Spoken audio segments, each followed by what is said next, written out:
Bonjour et bienvenue pour ce nouveau numéro de Label Entreprise enregistré depuis Innovac Forum, la plateforme européenne de rencontres, d'échanges d'expériences et d'affaires des entrepreneurs innovants. Et c'est Gaëtan Lahotte de Fraise des Villes qui nous fait le plaisir de partager son parcours entrepreneurial. Gaëtan, bonjour. Bonjour. Alors, est-ce que vous pouvez nous en dire un petit peu plus sur Fraise des Villes? Quelle est votre activité? Alors, Fraise des Villes, l'idée de Fraise des Villes, c'est d'ouvrir une troisième voie à l'agriculture urbaine après les jardins partagés et les potagers sur les toits, en développant des potagers sur les façades des bâtiments. Alors, pour ce faire, avec mon associé designer, on a breveté une innovation, un potager coulissant, qui permet de bénéficier à sa fenêtre d'un mini potager et de cultiver des salades, des fraises, des plantes aromatiques en fonction des saisons. Comment vous est venue l'idée de créer ces potagers accrochés aux façades des immeubles? Alors, l'idée nous est venue par notre exil à Paris, dans cette grande ville qu'est Paris. Vous êtes des provinciaux? Oui, de Bretagne. Et de vivre dans un appartement, on s'est rendu compte que la fenêtre était le seul intermédiaire pour les occupants d'immeubles avec l'extérieur. Donc avec Pierre-Marie, mon associé designer, on a commencé à réfléchir à des solutions qui viendraient s'intégrer sur la fenêtre. Puis en se baladant en périphérie de Paris, on a pu constater que des nouvelles constructions avaient des brise-soleil.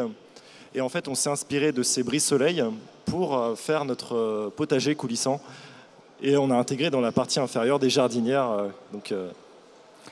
On en est où de l'agriculture urbaine? Est-ce que c'est un marché qui frétille, qui se développe? Est-ce qu'il y a une prise de conscience des urbains? Étant donné que bientôt les 3/4 de l'humanité vivront en ville, et aujourd'hui ce sont plus de 80% des Français qui vivent entourés de béton. Or, des études scientifiques prouvent que le contact avec du végétal est source de bien-être.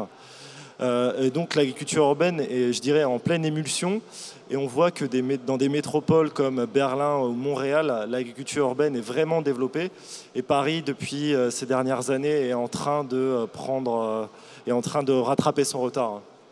Donc c'est vrai qu'on est sur un début de prise de conscience. Quand vous allez voir des investisseurs avec ce produit, est-ce que vous sentez une écoute attentive ou eux ont aussi un peu de retard par rapport aux citoyens?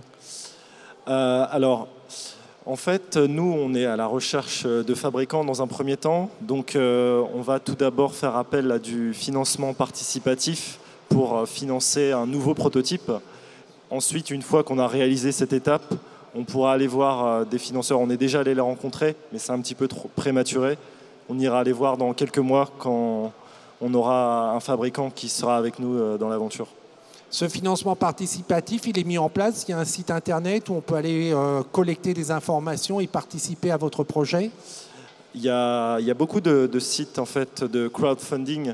Et nous, on va bientôt lancer une campagne justement sur l'un des leaders français. Je ne sais pas si je vais citer son nom. Vous pouvez le citer si c'est sûr pour vous et si ça vous fait de la pub, n'hésitez pas. Ça sera sur KissKissBankBank qu'on va bientôt lancer une campagne.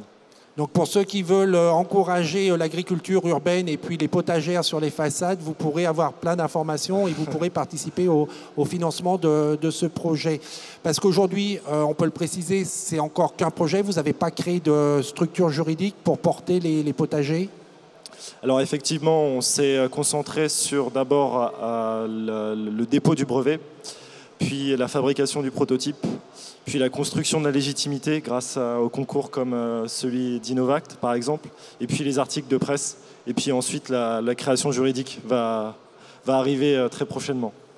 Alors il faut le préciser, c'est une innovation. Pour l'instant, il n'y a pas de concurrent, il n'y a pas de potager comme ça accroché aux façades. Vous venez de le préciser, vous avez déposé un brevet.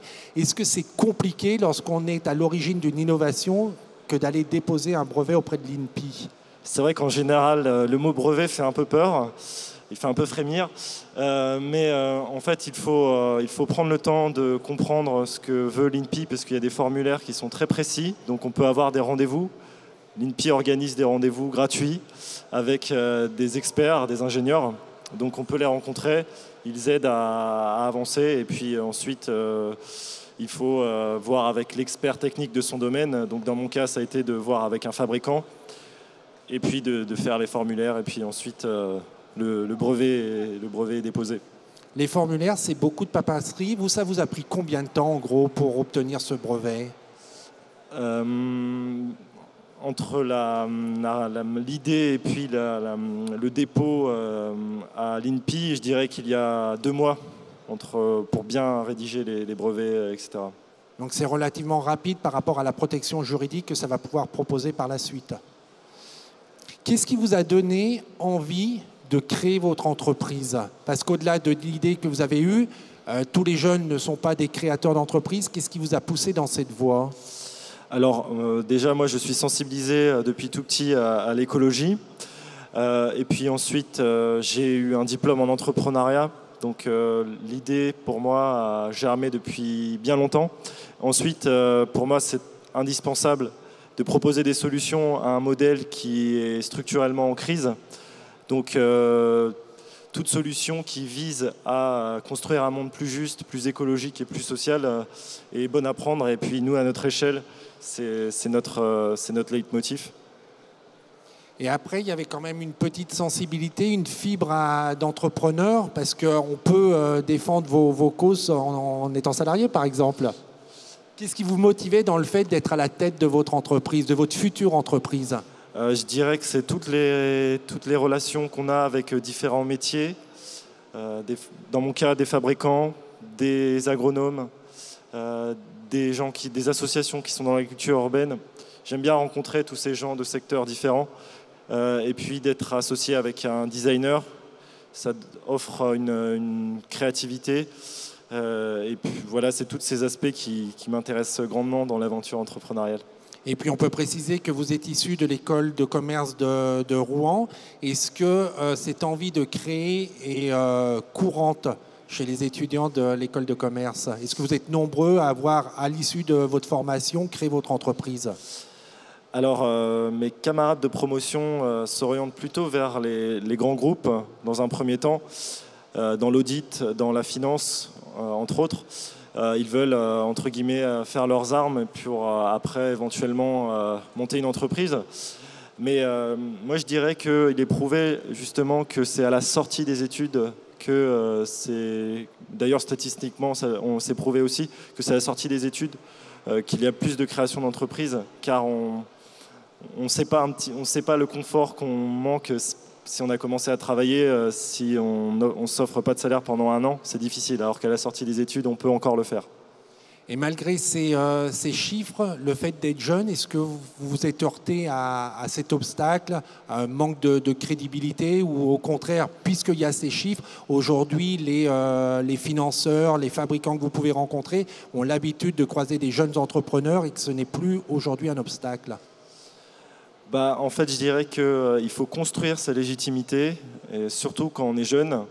Et la légitimité, on l'obtient grâce justement à des concours comme celui-là, grâce à des articles de presse qui font construire cette légitimité. Sans cela, on mettrait des années à la forger.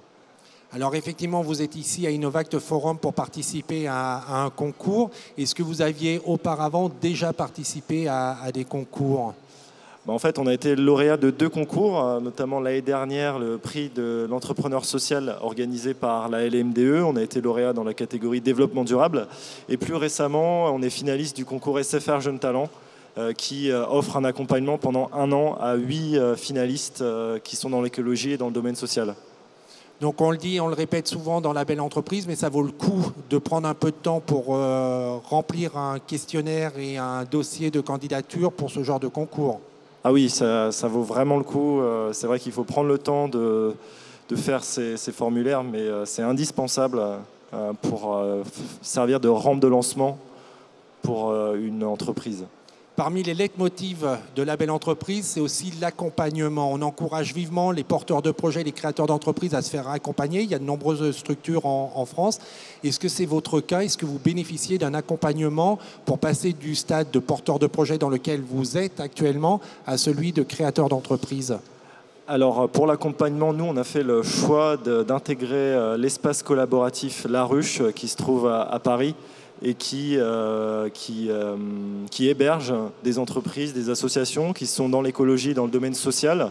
Alors là, on bénéficie du réseau des entrepreneurs et des associations qui nous aide à mieux définir notre modèle économique ou à toute autre question plus pragmatique. Et voilà, on a fait ce choix-là. Et puis après, pour l'accompagnement, grâce à SFR Jeunes Talents, on va être accompagné pendant 1 an par des experts qui vont nous aider à faire germer la plante de fraises des villes. À la lumière de votre expérience d'entrepreneur, quels sont les obstacles que vous avez pu identifier ou quels sont les avantages que vous avez pu aussi constater qui facilitent ou obstruent le parcours de l'entrepreneur ? Alors pour les obstacles, je dirais que le premier obstacle est celui de trouver les bons interlocuteurs souvent. Je dirais que le parcours entrepreneurial parfois ressemble à un parcours du labyrinthe. Il faut trouver la bonne porte et puis après que l'interlocuteur nous ouvre cette porte. Et pour les avantages, je dirais qu'il y a beaucoup de dispositifs en France, notamment dans l'écologie, dans le domaine social, qui offrent soit financièrement, soit en industrie par l'accompagnement, qui offrent une véritable des bouffées d'oxygène pour permettre au projet de naître en fait. Et est-ce que c'est compliqué d'intégrer des structures comme la ruche, ces espaces collaboratifs? Est-ce qu'il y a une sélection qui est sévère ou c'est relativement ouvert et on peut y accéder facilement? Alors à la ruche, il y a un tri de dossiers. Pour intégrer la ruche, il faut envoyer un dossier et puis on est donc oui, effectivement sélectionné en fonction de la viabilité et de la valeur ajoutée écologique et sociale de son projet. Pour terminer, on répète les grandes étapes de l'avenir de Fraises des Villes. Alors les étapes, trouver sélectionner un fabricant industriel, faire une campagne de financement participatif et puis se créer juridiquement et puis ensuite... Vendre et vendre. Gaëtan, merci beaucoup de nous avoir fait partager votre parcours. Merci à vous. Et pour ceux qui veulent suivre votre actualité, évidemment, il y a le site internet, c'est fraisesdesvilles.com. Ceux qui veulent revoir cette émission, c'est www.demain.fr. On se retrouve très prochainement en attendant que le souffle de la création et que l'esprit de demain vous accompagne. Au revoir.